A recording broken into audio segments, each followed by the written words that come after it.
Hi everybody, welcome back. First chapter is completed in first mathematics first paper. Okay. काही basic आपण घेतलेत second and third चॅप्टरचे पण, आणि basic म्हणण्यापेक्षा त्याच्यामध्ये काही एक्झाम्पल्स आहेत ते पण आपण सॉल्व्ह केले ट्रिग्नोमेट्रिक फंक्शनवरचे. तर ट्रिग्नोमेट्रिक फंक्शन पुन्हा पुन्हा तुम्ही करत राहा. तुम्हाला दिलेले एक्झाम्पल्स, तुम्हाला दिलेले फॉर्म्युले आहेत ते पुन्हा पुन्हा बघत चला, जेणेकरून तुमची तयारी होईल. आणि मग एक्झाम्पल सॉल्व्ह करण्याचा प्रयत्न करा, म्हणजे तुम्हाला लक्षात येईल की अरे चला मला हे येतं. तत्पूर्वी आपण काय करायचं की तुम्हाला फिजिक्स आणि केमिस्ट्रीसाठी जे काही गोष्टी लागतात ज्याच्यामध्ये लिमिट यूज केलं जातं, मोस्टली फिजिक्सला लागतं लिमिट, डेरिव्हेटिव्ह आणि इंटिग्रेशन. याच्यामधले काही पार्ट जो 11th आहे तुम्हाला, तो सिम्पल जो आहे तो तुम्हाला शिकवला जाईल. सिम्पल म्हणण्यापेक्षा आपण तो चॅप्टरच कम्प्लीट करू, जेणेकरून तुम्हाला पुढे जेईला पण ते खूप इम्पॉर्टंट राहील. म्हणजे जेईचे ज्यावेळी काही तुमचे चॅप्टर स्टार्ट होतील, for that is very much important actually. So limit आपण बघू. आजचा हा जो काय इंट्रोडक्टरी पार्ट जो आहे लिमिटचा, तो आपण स्टार्ट करूया. आता ऍक्च्युली तुम्ही समोर असला ना की खूप छान इंटरॅक्शन मध्ये लिमिट शिकवता येईल तुम्हाला, आणि त्याची एक हे वेगळीच असते. मी पुन्हा घेईन, तुम्हाला जर का लक्षात नाही आलं तरी येईल असं मला वाटतंय. तरी आपण बघूया लिमिट.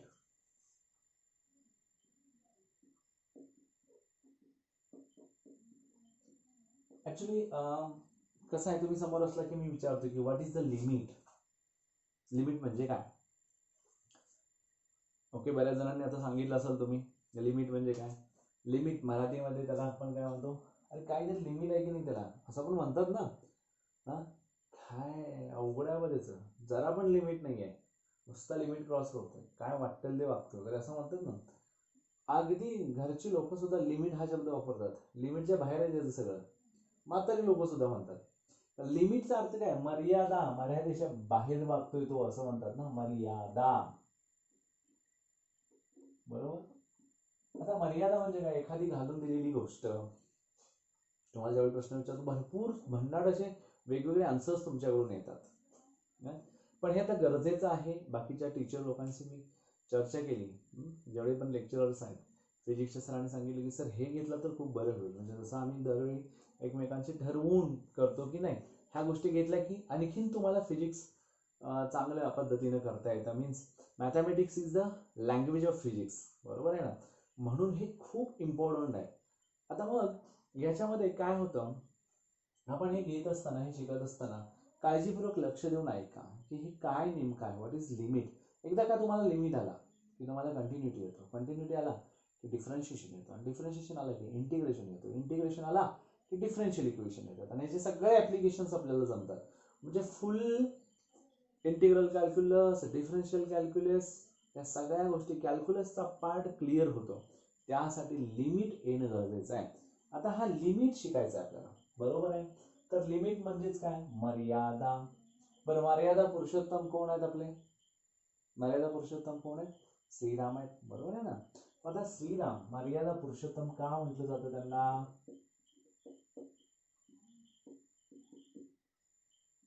मर्यादा पुरुषोत्तम, मी कोणत्याही धर्माबद्दल किंवा याच्याबद्दल बोलत नाहीये. ऍक्च्युली हा पाठ समजण्यासाठी मी थोडस रामायणामध्ये शिरतोय. कोणी ह्याला वेगळ्या गोष्टी समजू नये, समजून घेण्यासाठी हे लक्ष द्या. काय की आपल्याला लिमिट समजून घ्यायचं याच्यामधलं. मर्यादा पुरुषोत्तम, बरोबर आहे. मर्यादा पुरुषोत्तम कोण आहेत? श्रीराम आहेत. आता श्रीरामांना मर्यादा पुरुषोत्तम का म्हटलं जातं? का बरं म्हटलं जातं? तर एक बाणी, एक वचने, एक पत्नी, असं त्यांचं एक ख्याती आहे ना, बरोबर. तर मग हे त्रेतायुगामध्ये होते. मग आता हे श्रीराम जे आहेत, तर तुम्हाला माहिती आहे की ज्यावेळी ते वनामध्ये जात होते, त्यांचे गुरुनी त्यांना नेलं, कारण बरेच आपण यज्ञाकरता बरेच अडथळा आणत होते. कोण अडथळा आणत होते? तर जे आपले राक्षस आहेत, त्या काळामध्ये भरपूर राक्षस होते, ते राक्षस अडथळा आणायचे. त्यामुळे काय केले, त्यांच्या गुरुंनी त्यांना घेऊन गेले, आणि त्यांचा बंदोबस्त करण्यासाठी हे दोघे सक्षम आहेत, वीर पुरुष आहेत, हे क्षत्रिय चांगले आहेत असे म्हणून त्यांनी काय केलं, त्यांच्या वडिलांकडून त्यांना मागून घेऊन गेले की बाबा आमच्यासाठी, आमच्या रक्षणाकरता त्यांनी तुम्ही पाठवून द्या.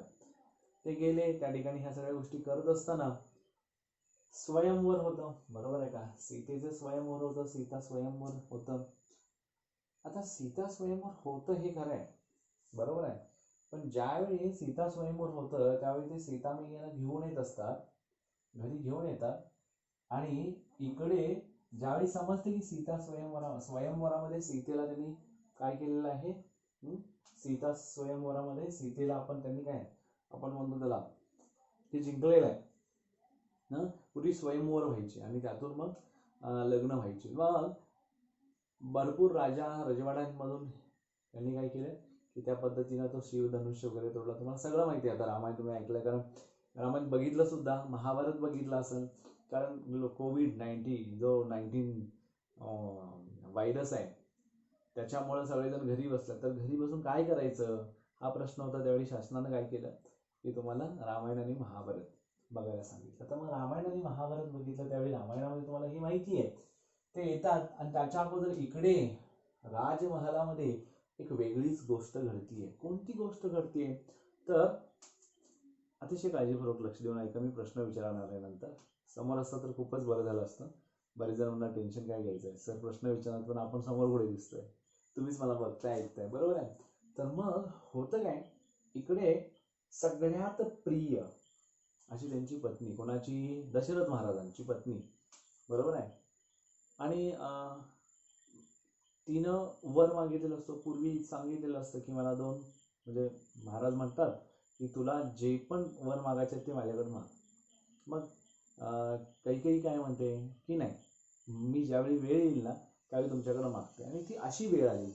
बरं, आता ही वेळ का आली बघा, दोन वर मागण्याची वेळ का आली. मंथरा नावाची जी काय तिची दासी होती, कैकेयींची जी दासी होती, महाराणी कैकेयींची जी दासी मंथरा होती, ती क्रुकेट माइंडेड होती, खूप क्रुकेट माइंडेड. तुम्ही बघितलं असेल ती कुब्जी आहे ना, अशी कुब्जी असती, बरोबर आहे. आणि डोकं तिचं विचित्र असतं. आणि शेवटी दासी आहे ना ती तिच्या म्हणजे महाराणी कैकेयीच्या डोक्यामध्ये भरवते. कारण इकडे ऐलान केलेलं असतो की सगळ्यात मोठे श्रीराम आहेत आणि श्रीरामांचं लग्न झालं म्हटलं की ते राजा होणार, बरोबर आहे ना, राजकुमाराचे आता राजा होणार. मग त्यांच्या यज्ञाची तयारी किंवा त्यांच्या अभिषेकाची तयारी करायला महाराजांनी आदेश दिलेला असतो. आणि श्रीराम येतात सीतामैयाला घेऊन. तिकडे सगळेजण सज्ज असतात सीतामैयाला स्वीकारण्यासाठी, सीतामैयाला आपल्या राजमहालामध्ये प्रवेश करून घेण्यासाठी, बरोबर आहे ना. जसं एखाद्याचं लग्न झालं की तुम्ही बघितलेलं असतं की माफ ओलांडून आत येतात, तसं ते करण्यासाठी ह्या सगळ्या महाराणी असतात. फक्त एक महाराणी आणि महाराजा नसतात, ते म्हणजे हे दोघे जण. का तर कैकेयीच्या महालामध्ये कैकेयी रुदन करत असती, दंगा करत असती, अगदी तोडफोड करून सगळं फेकून देत असती. केस असे विस्कटलेले असतात आणि तिला एकच हवं असतं. का? मंथरेनं कान भरलेले असतात.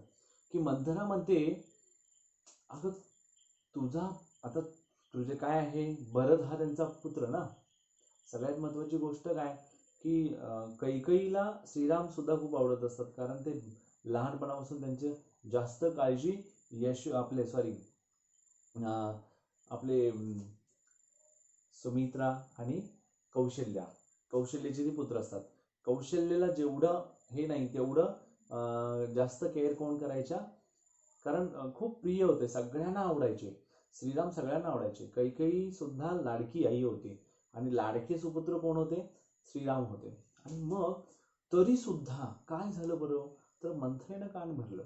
आणि मंथरेनं ज्यावेळी कान भरलं त्यावेळी लक्षात घ्या, यांच्या डोक्यामध्ये, तिच्या डोक्यामध्ये एकच, महाराणींच्या, कैकेयी महाराणी म्हणाली की नाही, डोक्यात एकच की माझ्या मुलाला दास्यत्व पत्करावं लागेल, दास बनून राहील श्रीरामांचा, कारण ते छोटे पडतात ना. मग शेवटी ठरवलं, डोक्यात घेऊन रोदन करायला लागले, दंगा करायला लागले. महाराज झाले म्हटले काय चाललंय, आपल्याला काय करायचंय, तुम्ही काय करायला लागलाय. तर ती म्हणते की मला 2 वर, ते तुम्ही ज्यावेळी म्हटला होता त्यावेळी मला आत्ता ती वेळ आली, मी 2 वर माग ना, माझ्याकडे काही प्रॉब्लेम नाहीये, मी तुला देतो, पण हे असं का करायला लागले. तर त्यावेळी कैकेयी सांगते की सगळ्यात पहिला वर माझा असा आहे की राज्याभिषेक माझ्या भरताचा करायचा. बापरे, भरताचा राज्याभिषेक, दशरथ महाराजांना श्रीराम खूप प्रिय असतात, शक्यच नाही ते दंगा करायला लागतात. मग त्यांच्याहून जास्त दंगा महाराणी कैकेयी करत असते. आणि महाराज तर बिचारी काय खूप प्रिय पत्नी आहे ना, तर आता काय करायचं. दुसरी अट लगेचच सांगते. काय सांगते की रामाला 14 वर्ष वनवासामध्ये पाठवून द्यायचं, इथं थांबवायचं नाही. पण हे का सांगितलेलं असतं मंथरेनं. मंथरा खूप हुशार असते, क्रिकेट माइंडेड, अगदी विचित्र डोकं चालणारी.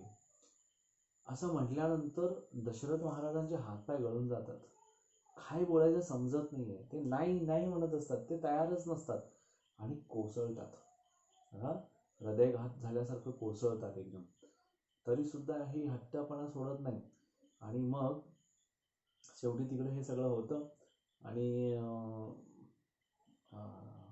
शयनाच्या ह्याच्यावरती जात असतात, म्हणजे शयन कक्षामध्ये जात असतात.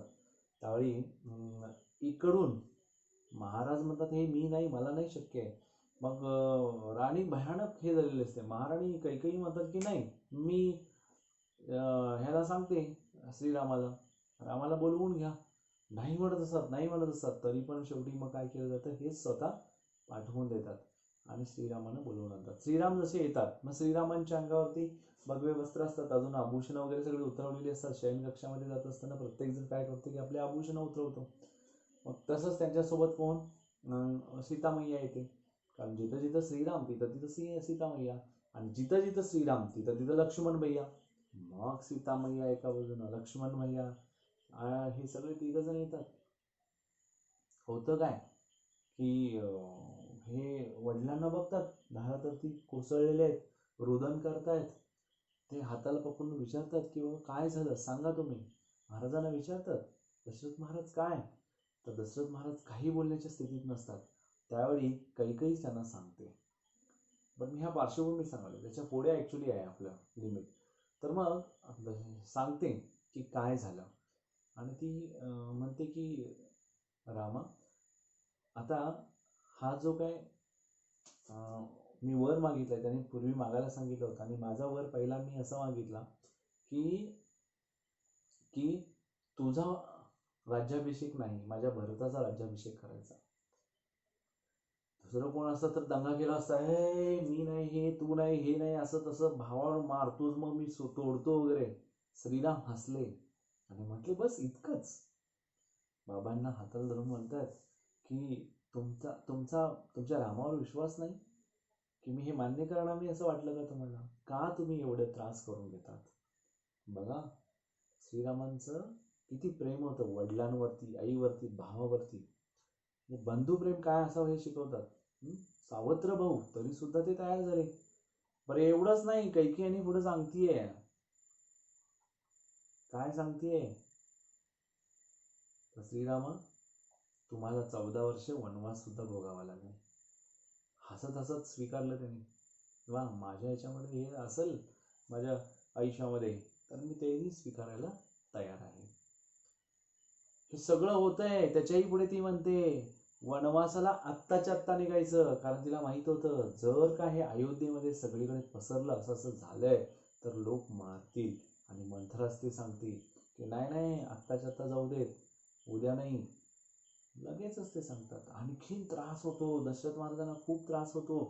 मग शेवटी ठरतं, निघायला जातात. मग सीतामय्याला आणि लक्ष्मण भैयाला ते सांगत असतात की नाही मी आता निघतोय.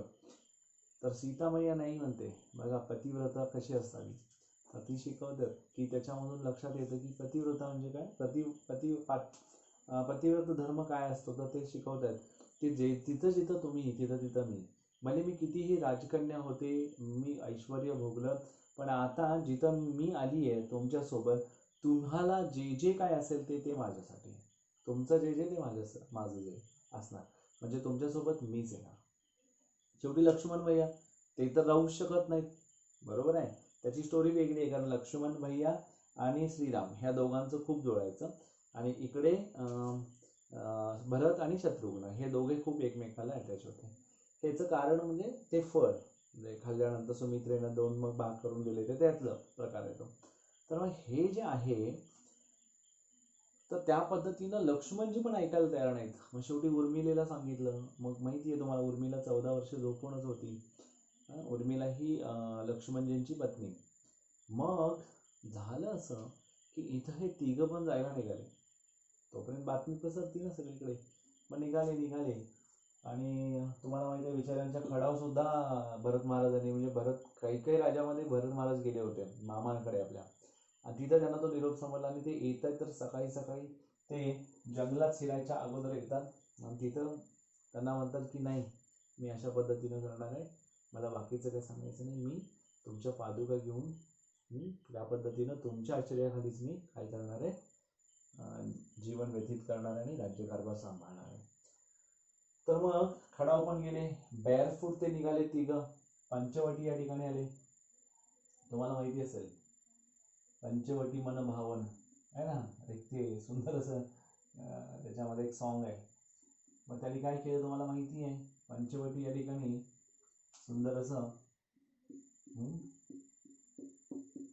तुम्हाला माहिती आहे की लक्ष्मण भैया वरती बसले, सीतामैया आणखी कोण, श्रीरामजी खालून त्यांना काय करतात,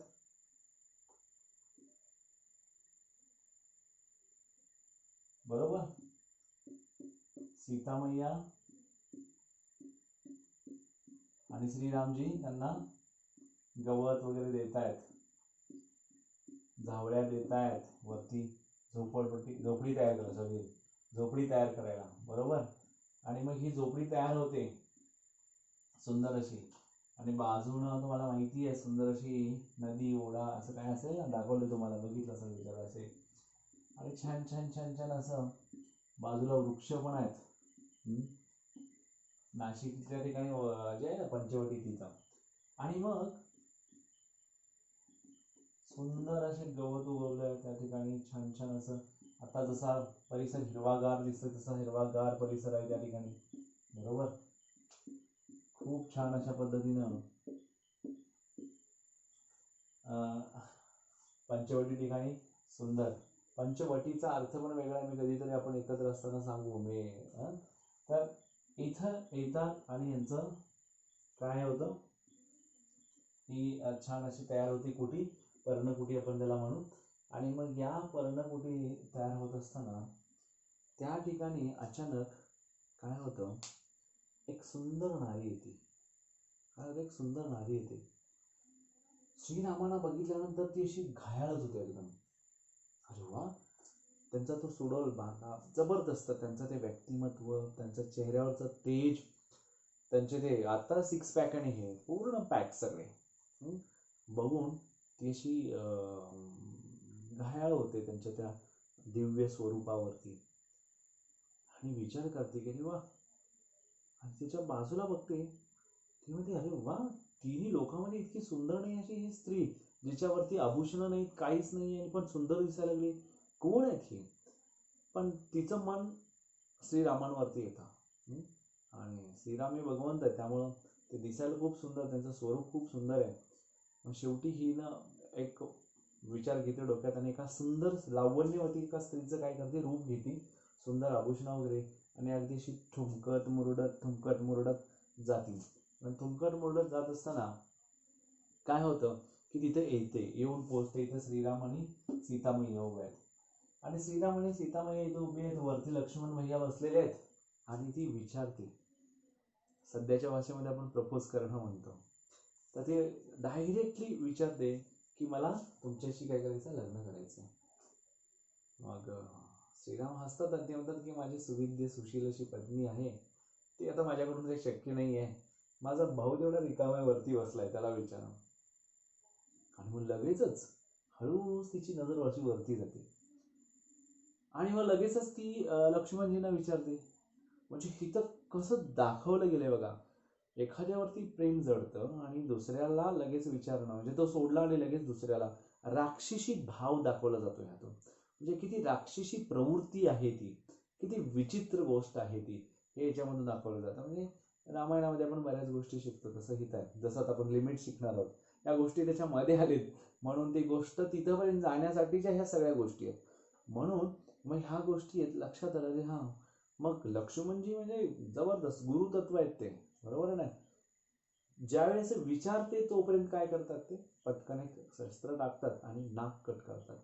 म्हणून तिचं नाक कट करा, किती विचित्र आणि मनोवृत्ती आहे. आणि शेवटी ती कोण होती? राक्षसीनीच होती ना, रावणाची बहीण शूर्पणखा. आणि ह्या शूर्पणखा ही आहे ती राक्षसी भाव. मग ती ओरडते, मी बघतो वगैरे म्हणते, निघून जाते.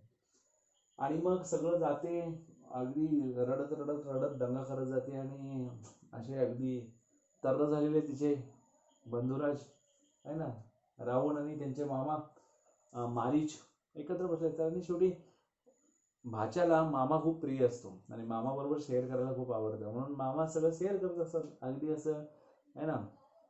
हे लाईव्ह मध्ये नाही, व्हिडिओ मध्ये तुम्ही बघायला ऍक्टिंग झाली, पण ऍक्च्युअल आपण एकत्र असू ना त्यावेळी खूप सुंदररीत्या हे सांगितलं जाऊ शकतं. मग अगदी चालू असतं, सगळेजण अप्सरा आणि हे डान्स करत असतात. आणि पळत पळत पळत येते, दंगा करते, सगळ्यांना ढकलते आणि म्हणते, माझा अपमान केला, तुमच्यासाठी मी मागणी घालायला गेले होते, अतिशय सुंदर लावण्यवती आहे जी तिन्ही लोकांमध्ये अशी नाही आहे, ह्या कोणीच नाही आहेत, आणि तुमच्यासाठी मी प्रस्ताव टाकायला गेले होते आणि माझा अपमान असा केला. असे त्या दोघांसाठी नाही बनलेली, किंवा जे श्रीराम आहे ना ते रामासाठी नाही बनलेली, पण तुमच्यासाठी ती बनलेली, असं सगळं सांगतं. ह्याची दारू उतरती अगदी. रावणाचे म्हणजे डोक्यातनं चक्कीत जाळ होतं काय. आणि मुळात त्याचं डोक्यातच ते असतं ना नेहमी. आणि मग भोग विलासामध्ये दंग असतो तो. मग शेवटी हे सगळं झाल्यानंतर त्यांनी एक प्लॅनिंग करतात. काय प्लॅनिंग करतात बरं? तर आपण आता त्या ठिकाणी जायचं आणि ते कोण आहे बघायचं नाही, तिला उचलून आणायची, पळवून आणायची. मग मामा आणि त्याचं काटकट कारस्थान होतं. पण मारीच हा खूप हुशार असतो मामा, तो सांगतो नाही, असलं करायचं नाहीये. कारण तो पण साधू वेशामध्ये बसलेला असतो, ध्यान वगैरे करत असतो. रावण म्हणजे काय, मामाला सुद्धा तो ऐकत नाही म्हणतो, मामाला सांगतो. शेवटी मामा म्हणतो ठीक आहे. तो मायावी असतात ना, सगळे राक्षस मायावी असतात. ते येतात येतात आणि मग दोघे येऊन एका ठिकाणी इथं थांबतो. आणि दुसरा जी व्यक्ती आहे म्हणजे जो मारीच आहे, तो काय करतो बरं? मारीच काय करतो? तर मारीच एका सुवर्ण मृगाचं रूप किंवा वेश धारण करतो. आणि ज्यावेळी सुवर्ण मृग इथून जात असतं या पाण्याच्या बाजून सुवर्ण मृग जात असतं, त्यावेळी सीतामय्याचं ते विहार करत असतात, दोघे जण मनविहार करत असतात. आणि सीतामय्याचं ज्यावेळी लक्ष जातं, तर बघा विचार करा, ते लक्ष गेल्यानंतर सीतामय्या बोट करून दाखवते, प्रभू मला ते हिरण हवं आहे, ते हरिण हवी आहे.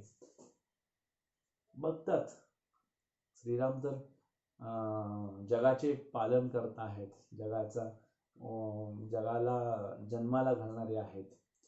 त्यांना माहिती आहे ना, how many species are there they created. म्हणजे त्यांनी क्रिएट केलेले स्पेसीस त्यांना माहिती आहेत. ते सहज बोलून जातात सीतामय्याला की हे हे हे सुवर्ण मृग नाही आहे, ही स्पेसीसच नाही आहे. म्हणजे ते म्हणतात की मी अशी कोणती स्पेसीस तयार केलेली नाही आहे, ही माया आहे. सीतामय्या मोहित झालेले असतात आणि सीतामय्या म्हणतात की नाही, मी नाही ऐकणार, मला ते हवंच आहे. मग श्रीराम म्हणतात, बिचारी हे सगळं सोडून माझ्यासाठी आली आहे, तर ठीक आहे, हे मृग काय हे देऊयात आपण. आणि मग सुवर्ण मृग म्हणजे मारीचला तेच हवं असतं.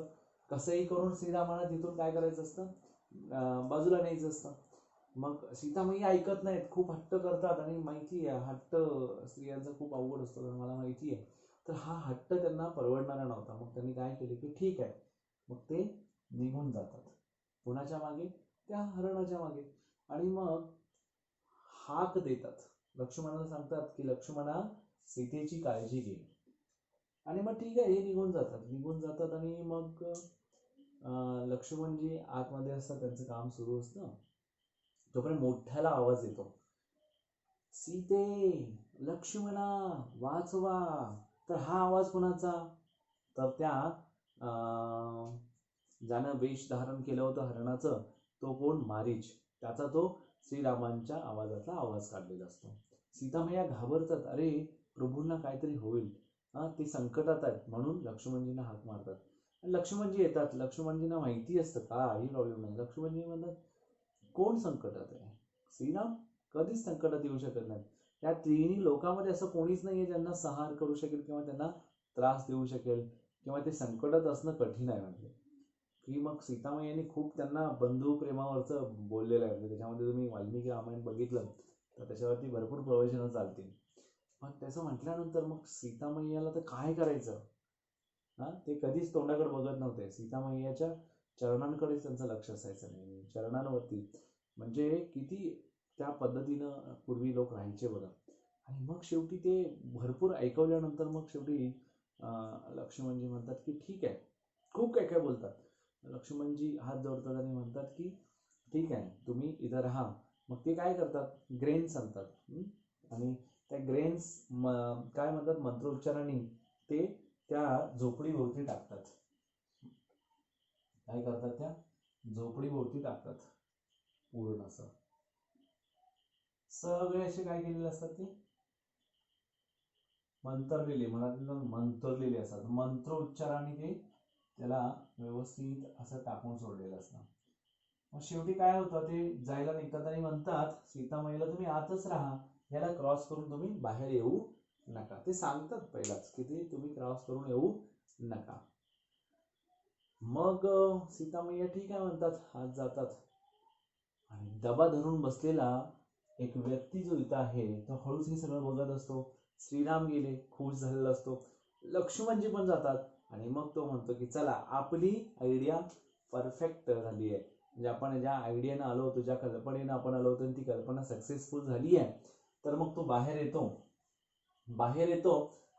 तो कोण आहे, रावण आहे. बाहेर यायला लागलाय, बाहेर येतोय इथं येतोय. दरवाजा आहे, आतमध्ये सीतामैया काम करायला लागले त्यांचं. आणि इथं येतो, आला, जवळ आला, अगदी जवळ आला. हा, लक्ष्मण रेषा आहे ना इथं, तू आणखीन जवळ आला. इकडे बघतोय, कोण येतोय का. हा, राम येत लक्ष्मण येतात का बघतोय.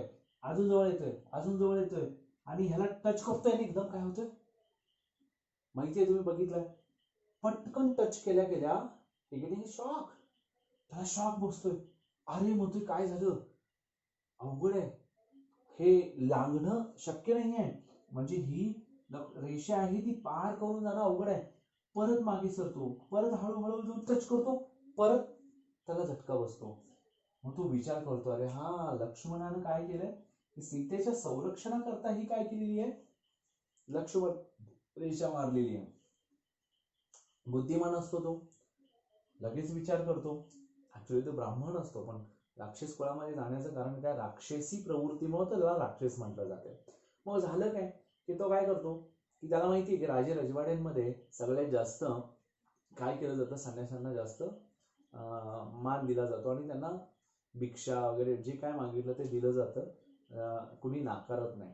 तर मग तो काय करतो, वेश धारण करतो, भिक्षम देही, भिक्षा मागणारे साधूचा वेश घेतो आणि भिक्षम देही, माय वगैरे काही म्हणत नाही, कारण माय म्हटलं की आईच्या ह्याच्यात जातं ना, म्हणून भिक्षम देही असं म्हणतो. मग भिक्षम देही म्हटल्यानंतर सीतामैया येते बाहेर आणि मग आत बोलवते. तर ते सांगतात की नाही, मी येऊ शकत, कारण कोणीतरी इथं तुमच्या, म्हणजे त्यांना सांगणार नाही ना, कसं समजणार मग की तुमच्या संरक्षणासाठी हे घातलेलं आहे, मी आत येऊ शकत नाही, पण तुम्ही बाहेर येऊ शकता. आणि तो वाटच बघत असतो की हे कधी होईल. आणि शेवटी मग तो येतो. खूप महत्वाचं आहे, लक्षात घ्या, कारण मी प्रश्न विचारणार आहे. ज्यावेळी तो सीतामैया येती भिक्षा देण्यासाठी, आणि हा इथंच असतो. रावणा इज निगेटिव्ह पॉवर, बरोबर आहे ना. रावण हा कोण आहे, निगेटिव्ह पॉवर. आणि हिअर पॉझिटिव्ह पॉवर कोण आहे, सीतामैया. सीतामैया येती आणि काय होतं, ते संमोहित करतात. ऍक्च्युली सीतामैयाला संमोहित कोणीच करू शकत नाही, पण दिस वॉज लीला ऍक्च्युली. मग ती लीला होती एक. मग येतात आणि ते काय करतात, योग मायेद्वारे उचलतात, स्पर्श करत नाहीत. स्पर्श केला असता तर जळून गेला असता. फक्त आपल्याला ते रामायणामध्ये दाखवण्यासाठी तसं दाखवावं लागतं म्हणून आहे. स्पर्श बिलकुल केलेला नाहीये रावणाने, नाही तर रावण जर स्पर्श केला असता तर त्याला शाप मिळाला होता त्याच्या सुनेकडून, जर का तू एखाद्या स्त्रीला तिच्या इच्छेवरून स्पर्श केलास तर तू जळून जाशील म्हणून. त्यामुळं त्यानं स्पर्श नाही केला, पण योग मायेद्वारे त्याच्या त्या पुष्पक विमानामधून तो घेऊन जातो. लक्षात घ्या. आता ही जे काय आहे, लक्ष्मण रेषा आहे. ती लक्ष्मण रेषा कोण आहे, तर त्या रावणासाठीची कीड आहे. बघा मी काय म्हणतोय, रावणासाठीची कीड आहे. का बरं? सगळ्यात महत्वाची गोष्ट म्हणजे आत जाता येत नाही आहे, म्हणून ती त्याच्यासाठी लागलेली कीड आहे. But he want to exist the limit, and limit what was the what he want to exist? Sitamaiya. सीतामैयाला त्याला न्यायचं आहे, म्हणजे ते दिलेलं फंक्शन आहे, त्या फंक्शनचं व्हॅल्यू लिमिट काय आहे? सीतामैया, तिला न्यायचं आहे. पण तो नेऊ शकला का? नेऊ शकला. केव्हा? ज्यावेळी त्याने युक्ती केली. म्हणजे फॉर एक्झाम्पलच्या भाषेमध्ये मी तुम्हाला समजावून सांगतो की limit as x tends to 2 x² - 4 upon x - 2. बरोबर आहे. तर रावणा टेन्स टू सीतामैया. आता रावणाला सीतामैयाकडे जायचं आणि ही वॉन्ट टू एक्झिस्ट सीतामैया. पण त्याला प्रॉब्लेम काय आला आहे? ही कीड आहे ना मध्ये, ही लक्ष्मण रेषा आहे, त्याला ती लांघता येत नाहीये. म्हणजेच काय? ही ज्यावेळी 2 तुम्ही टाकताय, 2चा स्क्वेअर 4 - 4 आपण काय होते बघा, 2 - 2 विच इज इक्वल टू 0/0. याला आपण म्हणतो इनडिटर्मिनेट फॉर्म. डिटर्मिनेट म्हणजे काय? डिटरमाइन करू शकत नाही ना, ह्याचा आन्सर काही नाही आहे. म्हणजे आधी सगळंच अडकलं. म्हणजे limit X tends to 2 x² - 4 upon x - 2 टाकलं तर 2चा स्क्वेअर 4 - 4 अपॉन 2 - 2 0/0 आला. म्हणजे हा इनडिटर्मिनेट फॉर्म आला. म्हणून मला सांगा, इनडिटर्मिनेट फॉर्म येतो, मग लिमिट एक्झिस्ट होत नाहीये का? होतीये. पण कीड कोण आहे? डिनॉमिनेटर. समजा वरती 0 आला आणि खाली 2 आला, काही प्रॉब्लेम नाही, लिमिट विल बी 0. म्हणजे त्याला नेताच येणार नाहीये. संपला विषय इथंच. म्हणजे काय? तुमचा हा जो डिनॉमिनेटर आहे तो कोण आहे? लक्ष्मण रेषा आहे, कीड आहे, असं समजू आपण इथं ना, रावणासाठीची कीड आहे. मग आता सगळ्यात महत्वाची गोष्ट काय इथं?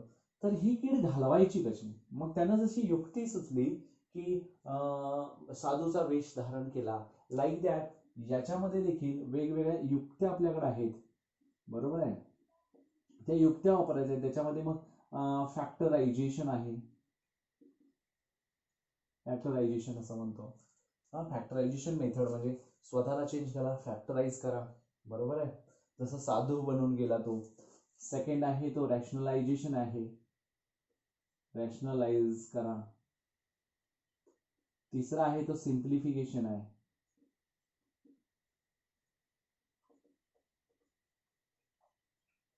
चौथा आहे तो सबस्टिट्यूशन आहे. काही सबस्टिट्यूट करायचं असेल तर सबस्टिट्यूशन मेथड आहे. आणि पाचवा आहे तो स्टँडर्ड फॉर्म आहे. You can use here standard form. म्हणजे हे अशा वेगवेगळ्या युक्त्या आहेत. जसं एखाद्या झाडाला कीड लागली असेल, म्हणजे आपण नारळाचं झाड पकडू. नारळाचं झाड तुम्हाला माहिती आहे बघा, छोटंसं खुज्ज राहतं आणि मग काय त्याला लागत नाहीये, म्हणजे नारळ लागत नाही कित्येक वर्ष झालं तर. तुम्हाला माहिती आहे, एक लांबडं इंजेक्शन निघालंय नारळाच्या झाडाला. पण नारळाच्या झाडाला ते दिलं ना की नारळाच्या झाडाला नारळ खूप लागतात. मग ते इंजेक्शन द्यायचं म्हणजे काय? त्याचे कंटेंट जे आहेत, जसं पॅरासिटामॉल आहे, मग कोणी क्रोसिन म्हणतं, कोणी वेगवेगळी नाव आहेत, पण त्याच्यामधले जो कंटेंट आहे ना तो सेम राहतो. पण आपल्याला कंटेंट म्हणजे काय? फॅक्टरायझेशन, रॅशनलायझेशन, सिम्प्लिफिकेशन, सबस्टिट्यूशन आणि standard form. Why we have to use to remove the कीड फ्रॉम द डिनॉमिनेटर. म्हणजे आपल्याला एकच गोष्ट करायची आहे की काहीही करून मला लिमिट एक्झिस्ट करायचं आहे. So we have to remove this कीड from the denominator. Limit is nothing but to remove the कीड फ्रॉम द डिनॉमिनेटर. मी माझं स्वतःचं हे व्याख्या डेफिनेशन अशी नाही आहे, पण तुम्हाला समजण्यासाठी सांगतोय. लिमिट केव्हा एक्झिस्ट होतं? वेन दिस कीड will be remove from the denominator. आणि ही जी कीड आहे लागलेली ती रिमूव्ह होणार आहे. केव्हा? फॅक्टरायझेशन यूज करायचं. बघा, x² - 4 म्हणजे x² - 2 स्क्वेअर अपॉन x - 2. हा a² - b² च्या फॉर्म मध्ये आहे. बरोबर आहे ना. म्हणजे a - b a+b होऊ शकतो, किंवा a+b a - b होतो. For that we have to cancel this x - 2 x - 2. When we cancel this, when x tends to 2, x is not equal to 2, that means x - 2 is not equal to 0. असं असेल तरच x - 2 is not equal to 0. 0 नसेल तरच divide करू शकतो. म्हणजे काय? What ever may be it is, x tends to 2 is nothing but x is nearer and nearer to 2. X is nearer and nearer. X is closer and closer to what? 2a म्हणजे इथं 2 आहे. x is nearer and nearer to 2, x is closer and closer to 2, but not exactly equal to exactly equal to 2 नाही आहे तो, आणि exactly equal to 2 असेल तर 0 होणार आहे, म्हणजे x - 2 is not equal to 0. मगच आपण हे कॅन्सल करू शकतो. मग राहिलं काय हो इथं, limit as x tends to 2 x plus 2. That means आता इथं तुम्ही डायरेक्टली काय करू शकता, लिमिट सबस्टिट्यूट करू शकता. 2 + 2 is equal to 4. This is your final answer. म्हणजे काय, प्रथमदर्शनी आपण त्याच्यामध्ये डायरेक्ट जर व्हॅल्यू टाकली, जसं रावण पळत पळत आलाय, चला म्हटलं आतमध्ये जाऊया, सीतामाईला उचलून नाही देऊ शकत तो, because there is a Lakshman Rekha. If Lakshman Rekha he wanted to cross it, he cannot cross, तो करू शकत नाही. आपण डायरेक्ट जर पुटअप करायला लागलो तर 0/0 यायला लागलाय ना, वरती 0 चालला असता, बरोबर आहे ना, बट डिनॉमिनेटरला 0 येऊन चालत नाही, कारण डिनॉमिनेटरला 0 आला तर नॉट डिफाईन म्हणतो आपण. सिमिलरली हिअर हा नॉट डिफाईन होतो, आणि मग तसं ही जी निगेटिव्ह पॉवर आहे किंवा पॉझिटिव्ह पॉवर आहे त्याच्यामध्ये हा का यूज केला वर्ड, की निगेटिव्ह पॉवर आणि पॉझिटिव्ह पॉवर. जसं मी म्हटलं की x टेंड्स टू 2 म्हणजे x ची व्हॅल्यू असेल 1.9, 1.99, 1.99999 whatever, but not exactly equal to 2. मग हा 1.9च पाहिजे ना, म्हणजे कोणाला अलीकडे आला ना, लेफ्ट हँड लिमिट LHL, अलीकडे म्हणजे मायनस, पलीकडे म्हणजे कोण 2.00001, 2.01 म्हणेल 2.000000000001, अशा पद्धतीनं nearer and nearer, closer and closer to a, but not exactly equal to 2 असं आहे ना. मग हा कोण झाला, पॉझिटिव्ह झाला. त्याच्या पुढे 2च्या पुढे आणि 2च्या मागे, त्याला निगेटिव्ह लिमिट आणि ह्याला पॉझिटिव्ह लिमिट म्हणायचं, म्हणजे ह्याला LHL लेफ्ट हँड लिमिट आणि ह्याला काय म्हणायचं RHL राईट हँड लिमिट असं म्हणायचं. इथं जे आहे पॉझिटिव्ह पॉवर निगेटिव्ह पॉवर म्हणजेच काय LHL आणि RHL, म्हणजे काय लेफ्ट हँड लिमिट आणि राईट हँड लिमिट. म्हणजे इथं जे तुमच्या लक्षात आलं ते काय आहे, limit is nothing but to remove the kid from the denominator. How to remove that kid, by using various methods, that is factorization, rationalization, simplification, substitution and standard form. Clear आहे. मग यातले काही एक्झाम्पल्स आपण बघत जाऊ पुढे पुढे. फक्त एवढंच होतं की आज आपण लिमिट म्हणजे काय समजून घ्यायचं होतं, आणि हे लिमिट आपण रामायणामधून समजून घेतलोय. लिमिट मध्ये पुन्हा एकदा सांगतो, to remove the kid from the denominator. तर remove the kid from the denominator म्हणजे अजून आणखीन एक मी तुम्हाला याच्यामधलं एक्झाम्पल सांगतो. काय होतं बघा, x² + 9 limit is x tends to -3. x² - 9 आपण x + 3 दिला. आता इथं -3 टाका, -3 + 3 0, डिनॉमिनेटर बिकम 0. ज्याच्यामुळे डिनॉमिनेटर 0 आलाय दॅट इज द कीड. समजलं का. मग ही कीड कोण आहे, x + 3 आहे. मग ही कीड घालवायची असेल तर मी काय करणार, x² - 9 x + 3 आणि x - 3 च्या फॉर्म मध्ये राईट डाऊन करणार. म्हणजे पुन्हा काय झाला, हा in the form of factorisation. Factorisation मध्ये आला तर राहिला कोण इथे x - 3 राहतो. मग x - 3 limit as extends to -3 असेल तर इथं काय येणार आहे, रिमेनिंग x - 3. मग आता इथं काय होणार, x is equal to -3 which is equal to -6. Clear आहे. अशा पद्धतीनं आपल्याला काय करायचं आहे, पुढे जायचं आहे. आणि मग डायरेक्ट मेथड पण असतात, म्हणजे लिमिट ॲज एक्सटेंड्स टू हे असेल x² + a² upon x + a आला, बरोबर आहे.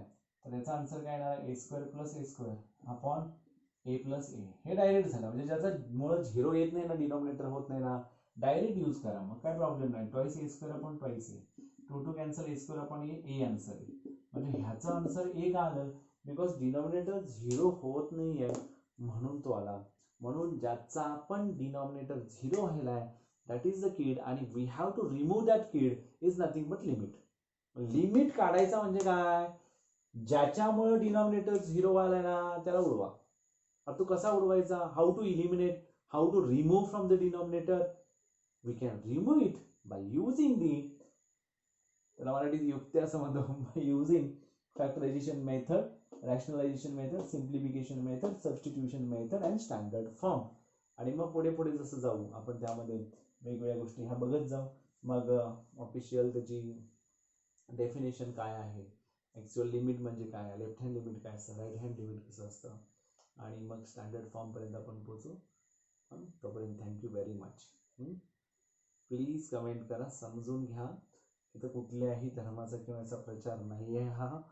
हे जस्ट तुम्हाला समजण्यासाठी एक रावण निगेटिव्ह आणि सीतामाया पॉझिटिव्ह, म्हणजे LHL RHL, आणि एक्झॅक्टली ती जी लक्ष्मण रेषा होती ती कीड त्या रावणासाठीची, ज्याला एक्झिस्ट करायचं होतं, आणि त्याच्यानुसार आपण हे समजून घेतलं की डिनॉमिनेटर मधली कीड, आणि we have to remove that kid to exist the limit, है ना. मग ते रिमूव्ह करण्यासाठी जे काय करावं लागतं, जसं त्याने युक्ती त्याच्या डोक्यात आली तशा पद्धतीनं आपल्याला ही युक्ती सुचली पाहिजे की इथं काय वापरायचं आहे. फॅक्टरायझेशन आहे, रॅशनलायझेशन आहे, सिम्प्लिफिकेशन मध्ये वेगवेगळे ट्रिग्नोमेट्रिक फंक्शन्स आपण बघितले ते वापरायचे आहेत, वेगवेगळ्या गोष्टी ज्या आहेत त्या यूज करायच्या आहेत, आणि we have to remove the कीड from the denominator and exist the limit of that given function. दिलेल्या फंक्शनचं लिमिट एक्झिस्ट करायचं आहे, for that you have to remove the कीड फ्रॉम द डिनॉमिनेटर. मी मराठीमध्ये शुद्ध भाषेत कीड हा शब्द वापरतो. ठीक आहे, थँक्यू व्हेरी मच.